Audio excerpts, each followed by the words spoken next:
الحمد لله نحمده ونستعينه ونستغفره ونؤمن به ونتوكل عليه ونعوذ بالله من شرور أنفسنا ومن سيئات أعمالنا من يهده الله فلا مضل له ومن يضلل فلا هادي له ونشهد أن لا إله إلا الله وحده لا شريك له ونشهد أن سيدنا وسندنا وحبيبنا وشفيعنا ومولانا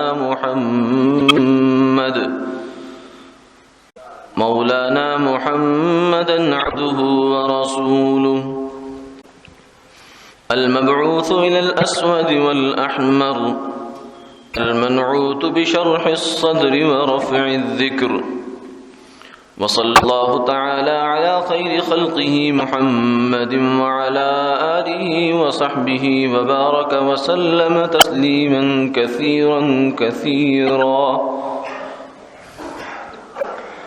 أما بعد فقد قال الله تبارك وتعالى يا أيها الذين آمنوا قوا أنفسكم وأهليكم نارا وقال النبي صلى الله عليه وسلم خيركم خيركم لأهله صدق الله العظيم وصدق رسوله النبي الكريم ونحن على ذلك لمن الشاهدين والشاكرين والحمد لله رب العالمين اللهم صل على سيدنا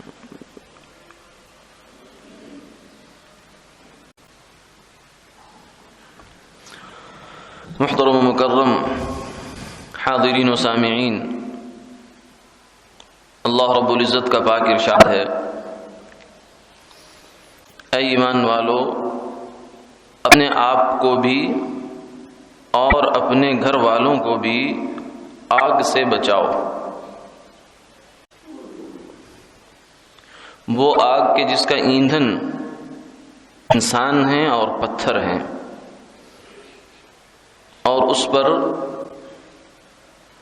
بڑے سخت فرشتے مقرر ہیں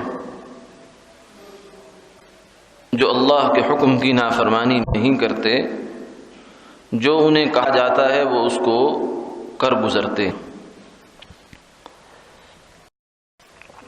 آقا علیہ الصلوۃ والسلام نے ارشاد فرمایا کہ تم میں سے بہترین آدمی وہ ہے جو اپنے گھر والوں کے لیے بہترین ہے۔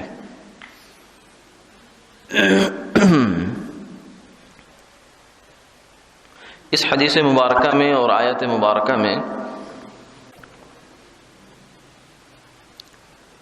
ایمان والوں کی اور دوسرے لفظوں میں کہیے کہ ہماری ایک اہم ذمہ داری کا تذکرہ کیا گیا ہے،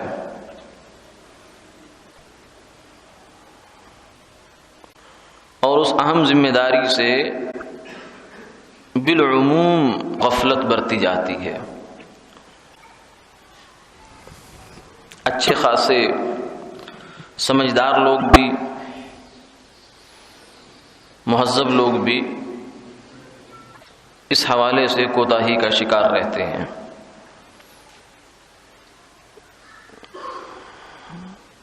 وہ ذمہ داری یہ ہے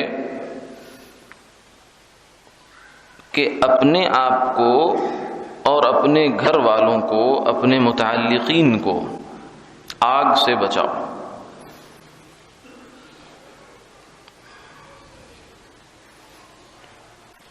یعنی ان کی تربیت کا اور تعلیم کا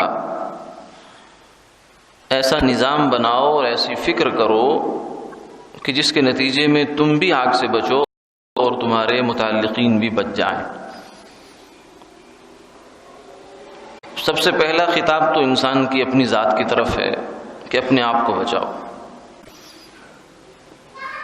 اس کے بعد دوسرا خطاب اپنے متعلقین کی طرف ہے۔ بالعموم آدمی، بالخصوص جو حضرات ہمارے یہاں تشریف فرما ہیں اور دینی نسبت سے ان کے تعلقات ہیں، نماز روزے کے پابند ہیں، وہ اپنی فکر بڑی حد تک کیے ہوئے ہیں۔ اب ان کی طرف جو ذمہ داری متوجہ ہو رہی ہے وہ یہ ہے کہ اپنے ساتھ ساتھ اپنے متعلقین کی فکر بھی کرو۔ اور یہ جو اپنے متعلقین کی فکر کرنی ہے، یہ دو اعتبار سے ضروری ہے۔ دو وجہ ہیں اس کی۔ ایک آخرت ہے۔ اگر ہماری اولاد، ہمارے گھر والے، ہمارے بہن بھائی اللہ کے احکامات پر چلنے والے نہیں ہیں، نفس اور شیطان کی مان کر زندگی گزار رہے ہیں، تو ایک تو نقصان یقینی ہے جو آخرت کا ہے، اور دوسرا نقصان جو ہے وہ دنیا کے اعتبار سے بھی نقصان ہے۔ بالخصوص اس میں اگر ویسے تو دائرہ بہت وسیع ہو جاتا ہے متعلقین کا، لیکن آج کی نشست میں ہم صرف اولاد کو لیں گے، اور اولاد میں سے بھی پھر بچیوں کو۔ باقی متعلقین کی نسبت سے انشاءاللہ پھر کبھی اللہ کی توفیق سے کچھ گفتگو عرض کی جائے گی۔ اولاد اللہ کی بہت بڑی نعمت ہے، پھر اس میں سے بچیاں، بیٹیاں، یہ اللہ کی رحمت ہے۔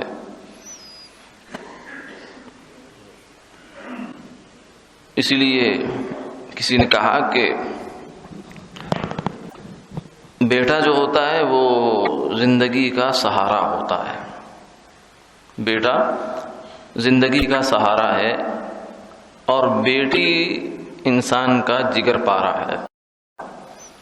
لختے جگر لفظ ہم استعمال کرتے رہتے ہیں، جگر ٹکڑا۔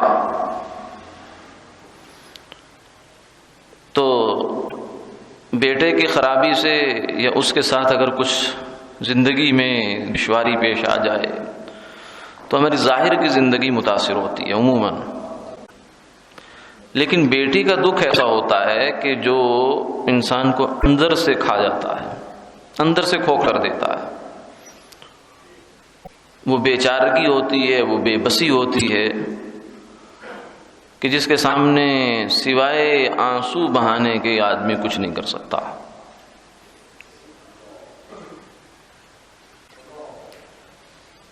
تو اس لیے کہا کہ بیٹی اللہ کی رحمت۔ تو بیٹی اگر کسی انسان کو اللہ عطا فرماتے ہیں تو اس کی پیدائش سے لے کر اس کی ذمہ داری سے عہدہ برا ہونے تک کیا کیا والدین کے ذمے حقوق آتے ہیں، ذمہ داریاں آتی ہیں، یہ سامنے رہنی چاہیے، اور اس کو سامنے رکھتے ہوئے اپنی اولاد کی انسان کو تربیت کرنی چاہیے۔ سب سے پہلی بات یہ ہے کہ جب اللہ اس نعمت سے اور اپنی یہ رحمت انسان کو دیں تو اس سے ہچکچانا نہیں چاہیے، اور بلکہ اللہ سے یہ رحمت مانگنی بھی چاہیے۔ یہ رحمت جن کے پاس نہیں ہے ان کو اس کی قدر ہے۔ ہمارے حضرت فرمانے لگے کہ میں دفعہ جو ہے وہ کسی جگہ حاضری ہوئی تو ایک صاحب کہنے لگے کہ ہمارے 5 یا 6 بیٹے ہیں اور ہم اللہ سے دعائیں مانگ رہے ہیں کہ اللہ بیٹی دے دیجئے۔ تو اب پھر اللہ نے اولاد کی نعمت دی تو بیٹا ہی دے دیا، بیٹی نہیں دی، تو دعا کریں اللہ ہمیں بیٹی عطا فرما دے۔ دعا کروا رہے تھے۔ وجہ اس کی یہ ہے کہ بیٹے کی محبت کچھ اور ہوتی ہے، اس سے آپ کی زندگی کی کوئی چیز پر ہوتی ہے، بھری جاتی ہے، فل ہوتی ہے، وہ کوئی اور ہوتی ہے۔ اگر بیٹی نہیں ہے اولاد میں تو ایک خانہ خالی ہوتا ہے، اور وہ رحمت خداوندی کا خانہ ہے۔ اس لیے آدمی کو تشنگی محسوس ہوتی ہے، کمی محسوس ہوتی ہے۔ تو یہ اللہ کی رحمت ہے، اس سے گھبرانا نہیں چاہیے، کیونکہ جو بھی ذی روح انسان دنیا میں آتا ہے وہ اپنا رزق ساتھ لے کے آتا ہے، ہم تو ذریعہ بنتے ہیں۔ بلکہ فرمایا هل ترزقون الا بضعفائکم، تمہیں جو روزی ملتی ہے وہ کمزوروں کی وجہ سے ملتی ہے، ناداروں کی وجہ سے۔ ہم سمجھتے ہیں کہ روزی ملتی ہے میری طاقت کی بنیاد پر، میری علم کی بنیاد پر، میری فہم کی بنیاد پر، میرے ایکسپیرینس کی بنیاد پر۔ نہیں، رزق کا نظام کچھ اور ہے۔ تو جو رزق ملتا ہے وہ تمہارے کمزوروں کی بنیاد پہ ملتا ہے۔ تو اولاد میں سے جو کمزور عنصر ہے وہ بیٹی ہے، تو اس اعتبار سے آپ کہہ سکتے ہیں کہ رزق جو ہے وہ بیٹی کی بنیاد ملتا ہے، مقدر۔ تو اس لیے اس کو اپنے لیے عار نہیں سمجھنا چاہیے، اور اس پر اللہ کی نعمت سمجھ کر، اللہ کی رحمت سمجھ کر شکر ادا کرنا چاہیے۔ ہاں، بیٹے کی نعمت جو ہے وہ بھی مانگنی چاہیے۔ انبیاء علیہ السلام نے دعائیں مانگی ہیں کہ یا اللہ ہب لی من لدنک ولیہ، بیٹا عطا فرما دے، وہ بھی مانگنا ہے، اور یہ بھی مل جائے تو اس پر دل تنگ نہیں کرنا، اور یہ نہیں کہنا کہ چلو جی میں اللہ دی مرضی، یعنی گویا کہ یہ تو ایک حادثہ ہو گیا ہے۔ جب کسی کے ہاں کوئی بچی پیدا ہو جائے تو لوگ اس کو جب بجائے اس کے کہ کہیں کہ اللہ کا شکر ہے، اللہ نے ایک جان کا اضافہ کیا اور آپ کے خاندان میں اضافہ ہوا، اور اللہ پتہ نہیں اس کی بنیاد پہ آگے کتنی خیریں وجود میں لائیں گے، بجائے یہ تاثر دینے کے یہ تاثر دیا جا رہا ہے کہ جیسے کوئی بہت بڑا حادثہ ہو، انہونی ہو گئی، یہ نہیں ہونی چاہیے تھی۔ جیسے کوئی فوت ہو جائے تو کہتے ہیں اللہ کی مرضی، جی میں اللہ کی مرضی۔ تو ایسے ہی اس موقع پر بھی جو بڑے بوڑھے اور بوڑھیاں ہیں اور جو خاندان کے بڑے لوگ ہیں وہ کہتے ہیں جی میں اللہ کی مرضی، یعنی گویا کہ یہ کام نہیں ہونا چاہیے تھا، نعوذ باللہ من ذالک۔ یہ مشرکین مکہ کا یہ وتیرہ تھا۔ قرآن پاک کہتا ہے وَإِذَا بُشِّرَ أَحَدُهُمْ بِالْأُنثَىٰ ظَلَّ وَجْهُهُ مُسْوَدًّا وَهُوَ كَظِيمٌ يَتَوَارَىٰ مِنَ الْقَوْمِ مِنْ سُوءِ مَا بُشِّرَ بِهِ أَيُمْسِكُهُ عَلَىٰ هُونٍ أَمْ يَدُسُّهُ فِي التُّرَابِ أَلَا سَاءَ مَا يَحْكُمُونَ۔ فرمایا کہ جب بھی کسی کو اس کے ہاں بچی کی پیدائش کی خوشخبری دی جاتی ہے، ظَلَّ وَجْهُهُ مُسْوَدًّا، اس کا چہرہ سیاہ پڑ جاتا ہے اور وہ اندر ہی اندر تل ملانا شروع ہو جاتا ہے کہ یہ کیا ہو گیا۔ یتوارا من القوم، اور وہ اپنی قوم سے چھپتا پھرتا ہے، شرمندہ ہوا ہے، من سوء ما بشر بی، کہ مجھے کیا بری خبر مل گئی، کیا بری خبر مجھے دی گئی۔ ایمسکہ، اور اس کا دل چاہتا ہے کہ وہ ذلت میں ہو، اور یا یہ ہے کہ وہ زمین میں چلا جائے۔ الا ساء ما یحکمون، فرمایا کہ یہ کتنا برا ہے جو یہ لوگ فیصلہ کرتے ہیں۔ یہ تو ان ناسمجھوں کی زمانہ جاہلیت والے لوگوں کی ایک نفسیات تھی کہ بیٹی کی پیدائش پر جو ہے وہ ایسا رویہ اختیار کرنا۔ اللہ کی نعمت ہے، اس نعمت کو نعمت ماننا چاہیے، اس پر اللہ کا شکر ادا کرنا چاہیے۔ ہاں، بیٹے کی بھی اولاد دعا کرنی چاہیے، وہ بھی اللہ کی ایک نعمت ہے اور سہارا ہے زندگی کا۔ تو اس لیے بیٹی کی پیدائش کو اپنے لیے اللہ کی رحمت سمجھیں۔ پھر اس کے بعد آگے تربیت کا زمانہ ہے۔ بچی جو جب 7 سال کی ہو جائے گی، بچہ ہو یا بچی ہو، تو اس کو نماز کا حکم ہے کہ نماز پڑھو بیٹا، اور یہ حکم تبھی دے سکیں گے جب ہم خود نماز کے پابند ہوں گے۔ اور جب فرمایا کہ 10 سال کی ہو جائیں تو پھر ان کو نماز پر، بچہ ہو یا بچی ہو، اس کو تنبیہ کی جائے گی، ڈانٹا جائے گا، اور بلکہ تھوڑی سی تنبیہ جو ہے وہ جسمانی بھی ہو سکتی ہے، تاکہ اس کو تھوڑا ڈر ہو کہ یہ میں نے کام، یعنی 3 سال پہلے ترغیب چل رہی ہے، 7 سال کا بچہ بچی ہوا تو حکم ہے کہ اب اس کو نماز کا کہنا شروع کر دو، ترغیب دو، نماز پڑھ لو، نہیں پڑھی آپ نے، بہت بری بات ہے، پڑھنی چاہیے، اور اگر پڑھیں تو حوصلہ افزائی کرو۔ یہ بھی ترغیب کا ایک حصہ ہے کہ اگر بچہ کوئی اچھا کام کر لے تو اس کی حوصلہ افزائی کرنا، جس سے اس کو اور کام میں آگے بڑھنے کا، نیکی میں، خیر میں آگے بڑھنے کا جذبہ پیدا ہوگا۔ پھر 3 سال یہ پروسیس چلتا ہے، یہ پیریڈ ہے اس کے بعد 10 سال پہ جب پہنچ گئے تو اب فرمایا کہ اب تھوڑا سختی کرنی پڑے گی. وَاضْرِبُوهُمْ عَلَيْهَا وَهُمْ أَبْنَاءُ 10 10 سال کے ہو جائیں تو پھر ان کو اب نماز نہ پڑھنے پر تنبیہ بھی ہوگی. اور پھر ایک حکم اور ہے وَفَرِّقُوا بَيْنَهُمْ فِي الْمَضَاجِعِ کہ بچوں کے اور خود بچیوں اور بچیوں کے بچوں کے بھی بچے کا بھی اور بچیوں اور بچیوں کے بھی آپس میں بستر جدا ہونے ہیں. اس عمر میں پہنچنے کے بعد 2 بچے آپس میں اکٹھے نہیں سوئیں گے، چاہے وہ بہن بھائی ہیں، بھائی ہے، بہن ہے. اس میں کیا حکمتیں ہیں ہم نہیں جانتے، اللہ کے حبیب جانتے ہیں، اللہ جانتے ہیں جنہوں نے یہ حکم دیا ہے. مسلمان کا تو کام ہے کہ حکم جانے اور سر تسلیم خم کر دے کہ سر آنکھوں پر جو بھی میرے پیارے آقا علیہ الصلاۃ والسلام کا فرمان ہے وہ ہماری سر آنکھوں پر. اس میں کیا حکمت ہے کیا نہیں ہے، کوئی کہے کہ میرے ہاں یہ نہیں ہے، ہو سکتا ہے کسی اور کے لیے حکم ہو، ہمارے لیے نہ ہو، ہمارے بچے بہت سلجھے ہوئے ہیں. نہیں، یہ حکم سب کے لیے. وَفَرِّقُوا بَيْنَهُمْ فِي الْمَضَاجِعِ جب بچے اس عمر کو پہنچ جائیں تو ان کے بستر جدا ہو جائیں گے، اب ایک بستر میں نہیں سوئیں گے. وہ شیطان ہے، ظالم ہے. تو اس کے بعد پھر آگے جو ہے وہ بچی کی تربیت کے مراحل کچھ آتے ہیں، زندگی کی جو ہے ایک نیا مرحلہ بھی آتا ہے، جو اس کی جو بڑی مستورات ہیں، ماں ہیں، بڑی بہنیں ہیں، وہ اس کو اس میں گائیڈ کریں گی، رہنمائی کریں گی کہ آگے کیا کرنا ہے کیا نہیں کرنا، نماز کے حوالے سے، روزے کے حوالے سے، طہارت کے مسائل ہیں. تو یہ ایک مرحلہ گزرتا ہے.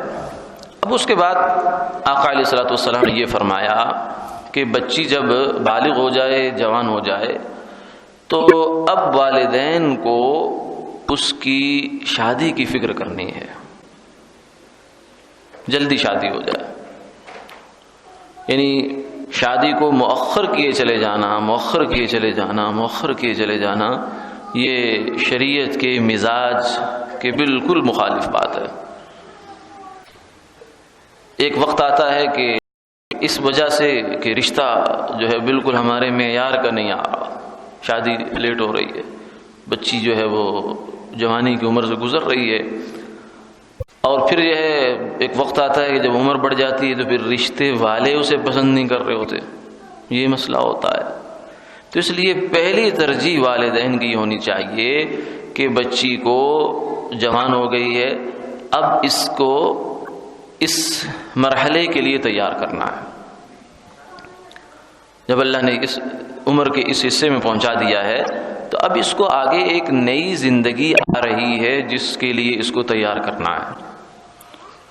اور وہ جو نئی زندگی ہے وہ اس کی خانہ داری کی زندگی ہے، امور خانہ داری جسے کہتے ہیں. وہ نئی کیونکہ عورت کے لیے شریعت مطہرہ نے جو کردار متعین کیا ہے، کیونکہ زندگی ہے، زندگی کے مختلف شعبے ہیں، تو ہر بندہ سارے شعبے نہیں نبھا سکتا، تقسیم کار ہے. ایک گاڑی کے سارے پرزے اپنی جگہ ایک کام کر رہے ہیں، ایک پرزہ دوسرے پرزے کا کام نہیں کرے گا تو مسائل کھڑے کرے گا. تو زندگی کے 2 بڑے بنیادی کردار ہیں، ایک مرد ہے، عورت ہے. تو آقا علیہ الصلوۃ والسلام نے ہمیں اپنی تعلیمات میں بہت واضح طور سے بتا دیا ہے کہ عورت کا کردار کیا ہے اور مرد کا کردار کیا ہے. چنانچہ جب سیدہ خاتون جنت سیدہ فاطمہ الزہرا رضی اللہ تعالی عنہا کی شادی ہوئی ہے سیدنا علی کرم اللہ تعالی وجہ سے، تو آپ صلی اللہ علیہ وسلم نے روایات میں آتا ہے کہ قسم بین علی و فاطمۃ الاعمار، زندگی کے جو کام ہیں وہ ان کی تقسیم کر دی. فرمایا کہ باہر کی جتنی ذمہ داریاں ہیں وہ علی تمہارے ذمہ ہیں، کھانا کما کر لانا، باہر کے جتنے مسئلے مسائل تم نے کرنے ہیں، اور جو گھر کی 4 دیواری کے اندر کے جو کام ہیں وہ فاطمہ تمہارے ذمہ ہیں. کھانا پکانا تمہارے ذمہ ہے، اور بچوں کی تربیت تمہارے ذمہ ہے، گھر کی صفائی ستھرائی تمہارے ذمہ ہے، یہ تم نے کرنا ہے. تو یہ تقسیم کار آقا علیہ الصلوۃ والسلام نے ہمیں کر دی. تو اس لیے ایک خاتون اور سیدہ فاطمہ رضی اللہ تعالیٰ نے نبھایا بھی ہے اس کو. پھر ایک موقع آتا ہے کہ جب آپ کی خدمت میں کچھ غلام آئے ہیں تو حضرت علی نے فرمایا کہ باقی لوگ بھی غلام مل رہے ہیں، ان کو ہم بھی اپنے کام کاج کے لیے کوئی غلام مانگ لیں۔ تو گئی ہیں اور دور سے دیکھا کہ کچھ لوگ موجود ہیں تو واپس آ گئی۔ آپ جب وہاں سے فارغ ہوئے، فارغ ہو کر گھر تشریف لے کے فرمایا میری بیٹی آپ کسی کام سے غالباً آئی تھی لیکن پھر واپس پلٹ آئی، کیا بات ہے؟ تو عرض کیا کہ یا رسول اللہ گھر کے کام کاج میں میرے کپڑے میلے رہتے ہیں۔ یعنی یہ کون ہے، کس کی بیٹی ہے اور حالت کیا ہے؟ یہ وہ کام ہے، یہ وہ نقطہ ہے جو ہم نے، اگر ہم چاہتے ہیں کہ ہماری زندگیاں سکھی ہوں، والدین کی بھی اور اولاد کی بھی، بالخصوص بچیوں کی، تو ان کے ذہن میں یہ بات ڈالنی ہے۔ جو والدین ان کے ذہن میں یہ بات پیدا کر دیں گے وہ بچی بھی سکھی رہے گی اور والدین بھی سکھی رہیں گے۔ کیوں؟ اس لیے کہ اگر خدا نخواستہ بچی کی تربیت نہیں ہے، تربیت سے مراد یہاں جو ہے وہ اس کو کھانا پینا اپنی ضروریات نہیں، یعنی جو اس کی زندگی کا آگے مرحلہ آنے والا ہے، یعنی امور خانہ داری، اس نے ایک گھر سنبھالنا ہے اور ایک خاندان کی اس نے بنیاد بننا ہے، یہ جو ذمہ داری اس کے سر پہ ہے اس کے لیے اس کو تیار کرنا، یہ والدین کی ذمہ داری ہے۔ اگر نہیں ہے تو سکھ کسی کو نہیں ہوتا، یعنی آپ نے بچی کو سب کچھ کر دیا۔ اور ایک بات یہاں ذہن میں رہنی چاہیے کہ تعلیم اور چیز ہے، تربیت اور چیز ہے، بالکل مختلف دو چیزیں ہیں۔ یعنی علم سکھا دینا، بچی نے مڈل بھی کر لیا ہے، میٹرک بھی کر لیا ہے، ایف اے بھی کر لیا ہے، بی اے بھی کر لیا ہے، ایم اے کر لیا ہے، شادی میں بھی تاخیر ہے، ڈبل ایم اے ہو گیا، ٹرپل ایم اے ہو گیا، اور ایم فل بھی کر رہی ہے، پی ایچ ڈی میں بھی داخلہ چل رہا ہے، یہ سب ایک لمبی سیریز ہے، یہ تعلیم ہے، یہ علم سکھا رہے ہیں، آپ اس کو معلومات دے رہے ہیں، انفارمیشن بہت ساری اس کے پاس ہو گئی ہے۔ اور تربیت بالکل الگ چیز ہے۔ علم جو ہے یہ زندگی کے میدان میں کام نہیں آتا، واضح سی بات ہے۔ علم آپ کے صرف جو لوگ جانتے ہیں، انما یعرف ذا الفضل من الناس ذووہ، جو علم والا ہے وہ علم کی قدر کرتا ہے، بس وہ بھی صرف اتنا کہ وہ کہ ہاں بڑا اچھا، بڑا کام کیا آپ نے۔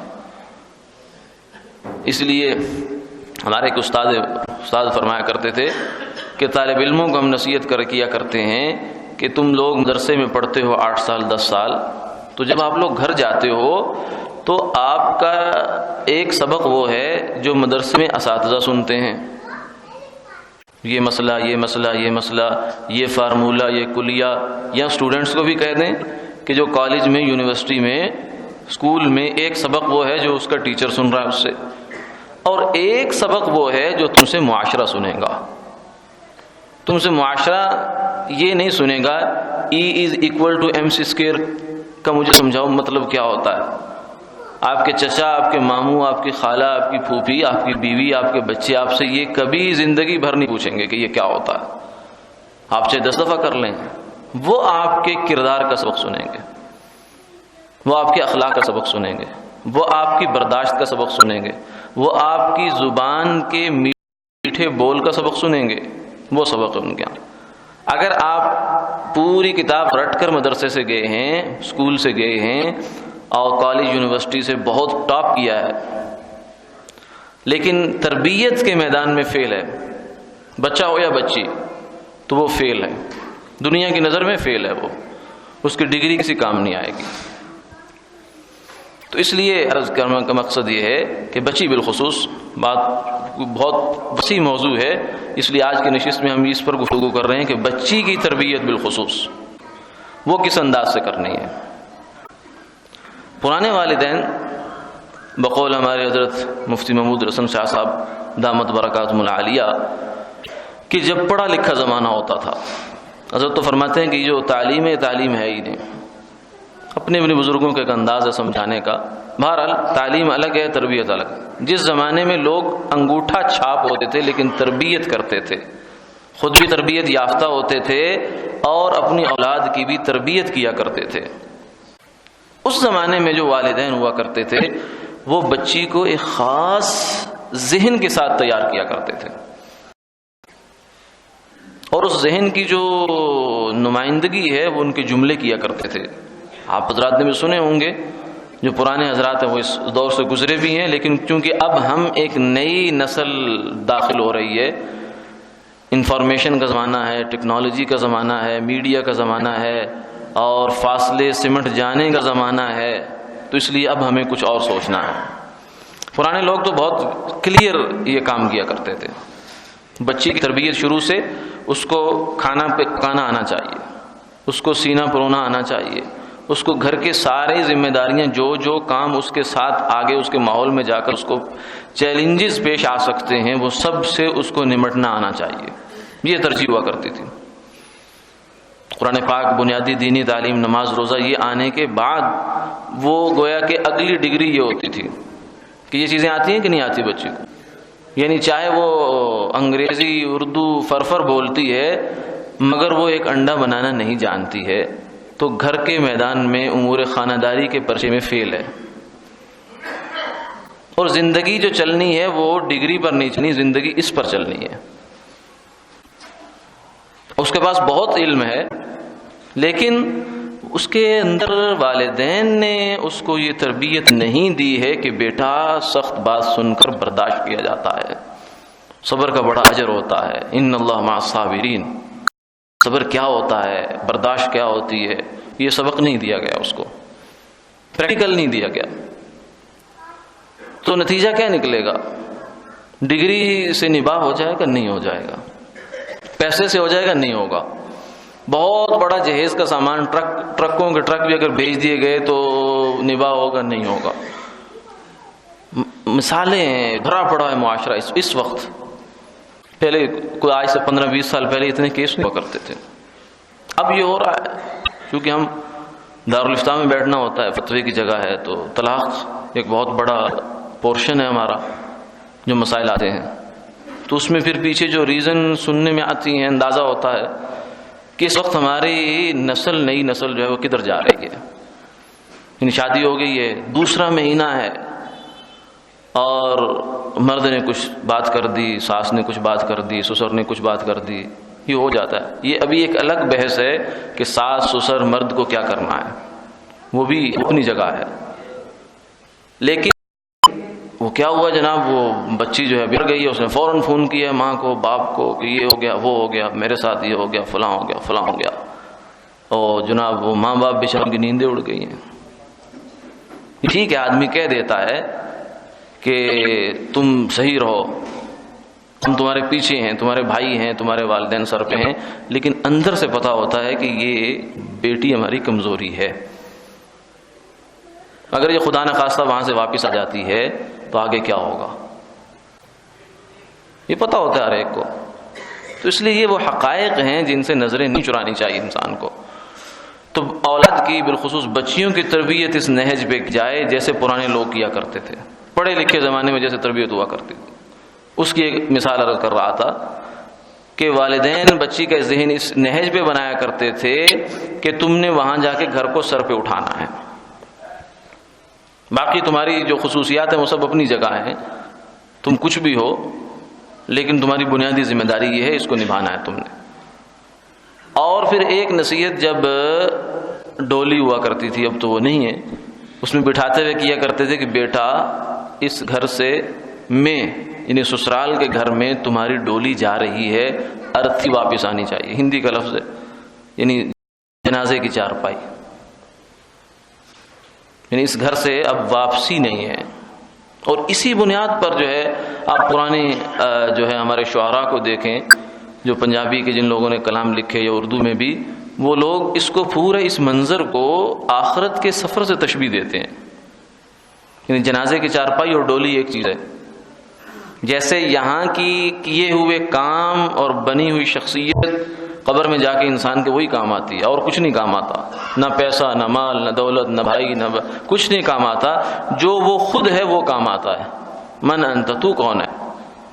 وہ کہ میرا باپ یہ تھا، نہیں اس کو چھوڑ دے، میرا بھائی یہ تھا، ہماری اتنی لینڈ کروزریں ہیں، ہماری اتنی فیکٹریاں ہیں، فرشتے کہیں گے نہ یہ نہیں چلتا یہاں، تو اپنا بتا تو کون ہے۔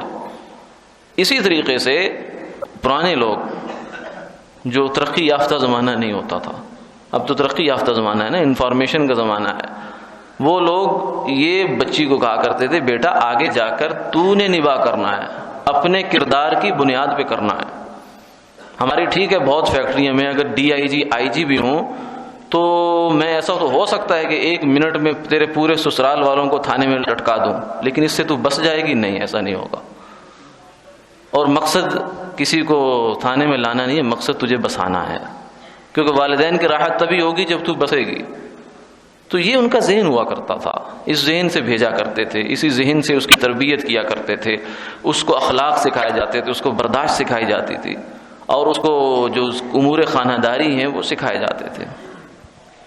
اب اسی کی ایک مثال، ایک ہمارے قریبی جاننے والے ہیں، خاتون، بڑی عمر کی خاتون تھی، 1 دن کے لیے بھی سکول نہیں گئی، اپنا نام نہیں لکھنا جانتی، لیکن ان کی ایک بات میرے تک پہنچی تو انہوں نے فرمایا کہ بچی کو، بیٹی کو تربیت کا ایک حصہ یہ بھی ہے، ایک سبق ہے، سبق تو بہت سارے بنیں گے لیکن سبق ایک یہ ہے کہ اس کو کھانے سے، کھانا کھاتے ہوئے اگر 17 دفعہ بھی اٹھنا پڑے تو اس کے ماتھے پہ بل نہیں آنا چاہیے۔ ایسی تربیت ہونی چاہیے بچی کی۔ کیوں؟ اس لیے آگے آنے والی زندگی میں ایسا ہونا ہے، کھانے پہ بیٹھی ہوئی ہے، بچہ رو پڑا، اٹھنا پڑے گا، کھانا ٹھنڈا ملے گا واپسی پہ آ کر، چائے ٹھنڈی ہو جائے گی، یہ ہو جائے گا، وہ ہو جائے گا، تو اس موقع پر پھر اس کو دشواری نہیں ہوگی۔ اگر والدین نے یہ چیزیں اس کو سمجھا کر بھیجی ہیں، اور یہ ذمہ داری والدین کی ہے، ذمہ داری والدین کی ہے، اور اس میں سہولت بھی والدین کی، راحت بھی انہیں کی ہے۔ اگر بچی اپنے گھر میں خوش ہے تو خوشی والدین کو ہے، اگر وہ بیچاری تنگ ہے تو والدین کی نیندیں اڑ جاتی ہیں، بستر میں منہ دے دے کے روتے ہیں بیچارے۔ یعنی یہ ایسا دکھ ہوتا ہے کہ اس کا کوئی علاج نہیں ہوتا، یہ پیسے سے حل نہیں ہوتا، یہ دباؤ سے حل نہیں ہوتا، یہ سفارش سے حل نہیں ہوتا، اور یہ لڑائی سے حل نہیں ہوتا، یہ ایسا روگ ہوتا ہے، اس کا مداوع کوئی نہیں ہے۔ تو اس لیے یہ حل ہوتا ہے صرف دلوں کے اندر سے حل ہونے سے۔ تو جھگڑے جو ہیں وہ فرمایا کہ جھکنے سے حل ہوتا ہے۔ اسی لیے ہمارے حضرت فرماتے ہیں کہ میاں بیوی کا جو تعلق ہے یہ ضابطے کا تعلق نہیں ہے کہ تو نے یہ کرنا ہے، میں نے یہ کرنا ہے، تو نے یہ نہیں کیا، میں نے یہ نہیں کرنا۔ یہ جب بات اس نہج پہ پہنچ جاتی ہے تو اب یہ میاں بیوی کا تعلق نہیں ہے، یہ سودا بازی اور تجارت اور ملازم اور مالک کا تعلق شروع ہو گیا ہے۔ یہ تو رابطے کا تعلق ہے، دلوں کا تعلق ہے، دل سے ایک دوسرے کے احترام کا تعلق ہے۔ تو یہ وہ بنیادیں ہیں جن کی طرف توجہ دلانا مقصود تھا کہ اس زمانے میں جو اب ہماری آگے آنے والی نسل ہے، جو پچھلوں کی جو گزری سو گزر گئی، لیکن اب آنے والی نسل جو ہے وہ بجائے ان چیزوں کو برداشت کرنے کے، ان کو صحیح طریقے سے لے کر چلنے کے، ہائپر ہو جاتی ہے، اور پھر والدین کے لیے پتہ نہیں کیا کچھ کرتی ہے، اور خود اپنے ساتھ کیا کرتی ہے، کوئی خودکشی پر چلا جاتا ہے، کوئی کہاں پہنچ جاتا ہے، کوئی کہاں پہنچ رہا ہے۔ یہ بڑا دکھیا موضوع ہے، اور پھر اس میں والدین بھی کچھ نادان دوستی کا کردار ادا کرتے ہیں۔ وہ اس طریقے سے کہ پل پل کی خبر لیتے ہیں، اور پھر پل پل کی خبر پر پل پل کا ری ایکشن کرتے ہیں۔ یہ بھی غلط بات ہے۔ ایک تو پل پل کی خبر ہونی نہیں چاہیے، ہر انفارمیشن اچھی نہیں ہوتی، ہر معلومات اچھی نہیں ہوتی۔ اس لیے حضور نے فرمایا اللہم انی اعوذ بک من علم لا ينفع، اے اللہ میں آپ سے علم نافع مانگتا ہوں جو مجھے فائدہ دے، اور جس سے علم میں مجھے فائدہ نہیں میں اس سے پناہ مانگتا ہوں۔ مجھے نہیں چاہیے ایسا علم جو مجھے نقصان دے، مجھے اس انفارمیشن کیا کرنی ہے جو مجھے رکھ دے، راکھ کر دے، میں نے کیا کرنا ہے اس کو۔ تو اس لیے ہر انفارمیشن اچھی نہیں ہوتی۔ بچیوں کو بھی یہ بات سمجھائی جائے۔ آقا علیہ الصلوۃ والسلام کی زندگی میں ایسا موقع بھی آ گیا، اور یہ اللہ نے، ویسے تو وہ لوگ پاکیزہ تھے، چنے ہوئے لوگ تھے، لیکن ہمارے لیے کچھ مثالیں بنانی تھی، اس لیے کہیں کہیں کچھ ایسے واقعات سیرت میں آ گئے۔ ایک دفعہ شکر رنجی ہو گئی آپس میں، سیدنا علی اور فاطمہ کی آپس میں ہو گئی، اور تھوڑی سی وہ جو ہے ناراضگی سی صورت بن گئی۔ تو یہ چھوٹی موٹی چیزیں ہو جاتی ہیں، لیکن مجموعی طور پر زندگی کو سے رہنا چاہیے۔ تو آپ نے سیدہ فاطمہ سے آ کر جو بات کی وہ کیا تھی، سیدہ علی سے بات کی وہ کیا تھی، تفصیل میں جانے کا موقع نہیں ہے. اور والدین کے لیے البتہ اس میں پیغام ہے کہ آپ نے، ہم میں سے کوئی ہوتا تو کیا کرتا، ہم میں سے کوئی ہوتا تو ہم کہتے کہ جناب اچھا اس نے ایسا کیا ہے، وہ ہوتا کون ہے، کون سے باپ کا بیٹا، میں دیکھ لیتا ہوں اس کو. تو شے مل جاتی، شیطان کو موقع شے ملنے کا مطلب شیطان کو موقع مل جاتا. لیکن آپ نے ایسا نہیں فرمایا. آپ نے فرمایا، سیدہ فاطمہ سے فرمایا کہ علی کی قدر کرو، ایسا شوہر تمہیں نہیں ملے گا کہیں. خلاصہ مفہوم یہ ہے.